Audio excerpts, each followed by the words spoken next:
Hello everyone, it's Jamal Thomas. Welcome to the Progressive Soapbox. So this is news to my ears. I love it. It's like a symphony.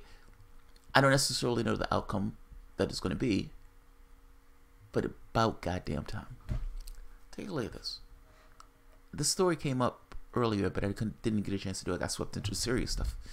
FEC hit with lawsuit over ignoring civil complaint accusing Clinton, the DNC, an election scheme. Let's read it first, and I'm going to limit my response because I don't want to be long on this. The Hillary Clinton campaign and the Democratic National Committee allegedly used state chapter as a straw man to launder as much as $84 million in an effort to circumvent campaign donation limits, and the Federal Election Commission ignored complaints exposing the practice a lawsuit filed Monday claimed. The Committee to Defend the President, a political action committee, formerly known as Stop Hillary PAC, filed a complaint with the FEC in December 2017 with the claims that the Hillary Victory Fund solicited cash from big-name donors and allegedly sent the money through state chapters and back to the DNC before ending up within the Clinton camp. As first reported by Fox News, and Politico and Counterpunch, as first reported by Fox News at the time, the CDP alleges in the complaint that about $84 million was funneled illegally through the DNC state party chapters, then back to the war chest of the Clinton campaign. The Political Action Committee claims that even though the FEC acknowledged receipt of the complaint and claims that the investigation will be conducted, the needle has barely moved. The Clinton machine has escaped accountability for its illegal practice for far too long, Ted Harvey, CDP chairman, said to Fox News. After months of review, the FEC has refused to address the Clintons' $84 million money laundering scheme that violated several campaign finance laws. I may not necessarily agree with the person's political leanings, meaning what they're trying to accomplish in the world. On this, they are right. Either you have laws or there are no laws. If you're going to have campaign finance laws, you have campaign finance laws for a reason. You don't want people just outright buying candidates. It is problematic that the Clinton Foundation was able to do this. And by the way, yes, I understand this is coming from Fox. I understand this is coming from a thing that was trying to stop Hillary Clinton. But let's not take their word for it. Let's just not take their word for it. Fair enough. They have a dog in a hunt. They have political axes to grind. Fair enough. What about the head of the DNC? At the time, anyway, Donna Brazile. Listen to what Donna Brazile explains. This is open for anybody to read. Inside Hillary Clinton's secret takeover of the DNC. You don't say. What do you mean secret takeover? What do you mean, Donna? What are you trying to say? Debbie was not a manager. And I would argue it has nothing to do with her being a good manager. Debbie was just corrupt. Debbie was not a good manager. She hadn't been very interested in controlling the party. She let Clinton headquarters in Brooklyn do as it desired so it didn't have to inform the party officials how bad the situation was. How much control Brooklyn had and for how long was still something I had been trying to uncover for the last few weeks. By September 7th, the day I called Bernie, I had found my proof and it broke my heart. Now, this is her explaining how in debt they were. Officials from Hillary campaign had taken a look at the DNC books. Obama left the party $24 million in debt, $15 million in bank debt, and more than $8 million owed to vendors after the 2012 campaign, and had been paying off very slowly. Obama's campaign was not scheduled to pay it off until 2016.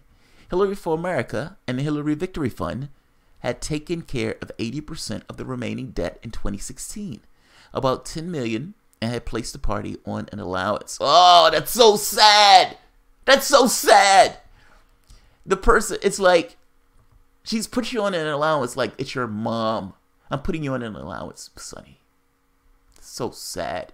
You're talking about a political party being put on an allowance by one of the people who's supposed to be running in the campaign of that exact same political party. Let's keep going. Where is it? Here we are. Individuals who had maxed out at 2,700 right here. Gary, how did they do this without me knowing? I asked. I don't know how Debbie relates to his officers, Gary said. He described the party as fully under the control of Hillary's campaign, which seemed to confirm the suspicions of the Bernie camp. The campaign had the DNC on life support, giving it money every month to meet its basic expenses, while the campaign using the party as a fundraising clearinghouse. Under FEC law, an individual can contribute a maximum of $2,700 directly to a presidential campaign, but the limits are much higher for contributions to state parties and to parties' national committees. Individuals who have maxed out their $2,700 contribution limit to the campaign could write an additional check for $353,400 to the Hillary Victory Fund.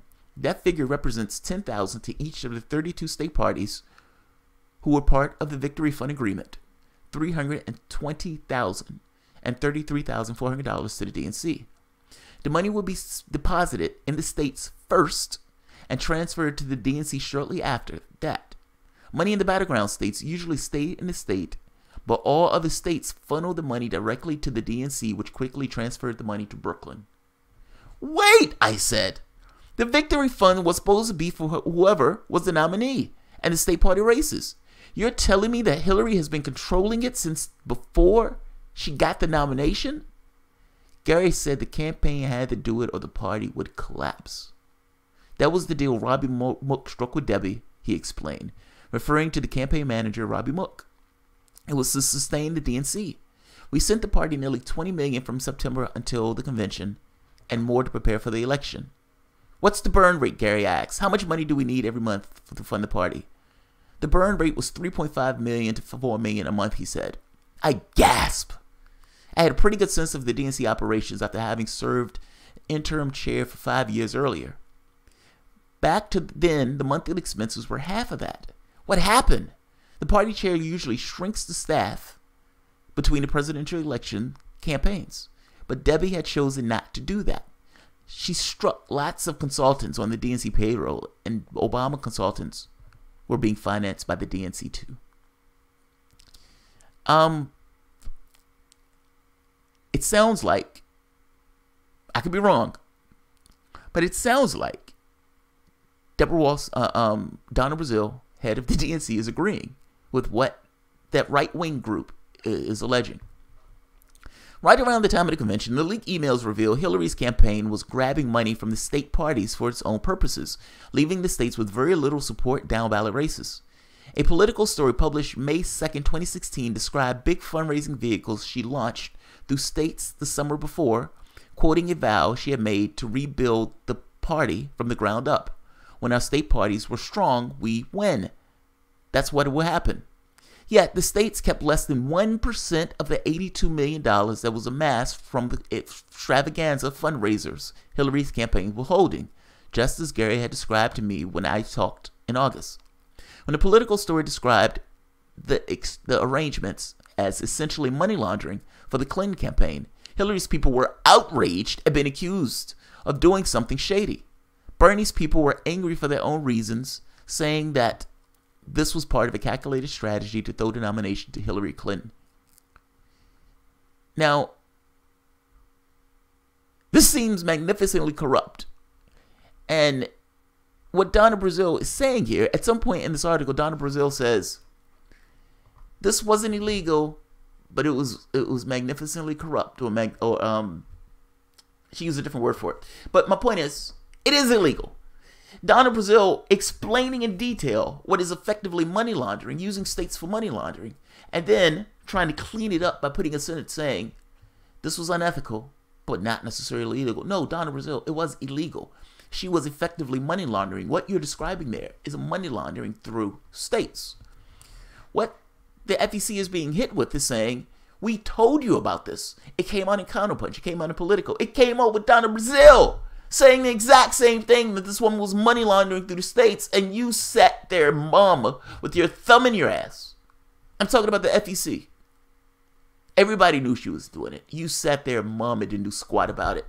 Well, now, there's a lawsuit pushing the FEC on this, saying that the FEC knew about this and didn't do anything, and for all intents and purposes, failed its responsibility, its philosophical responsibility, to uphold the integrity of the elections.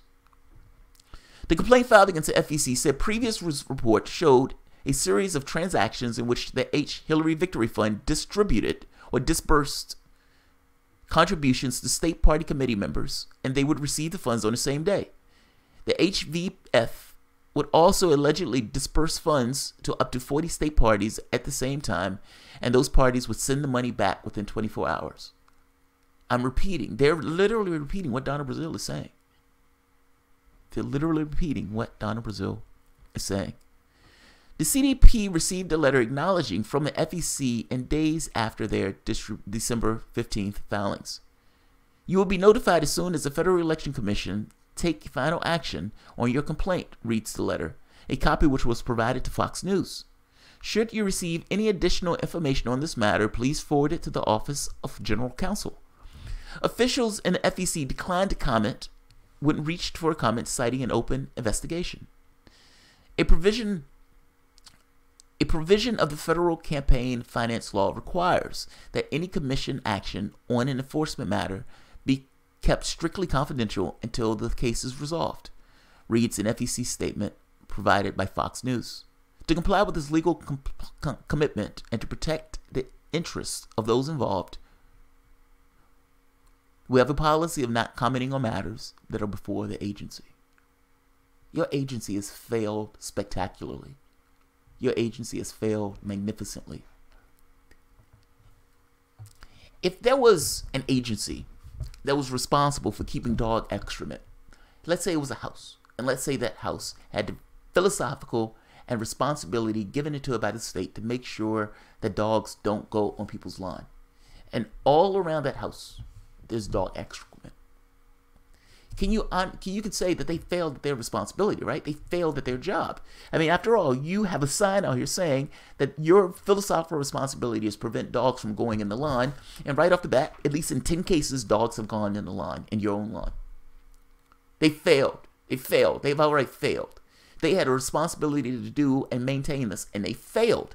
This lawsuit is being pushed by a right-winger, but by Donna Brazile's own account, the right-winger is right.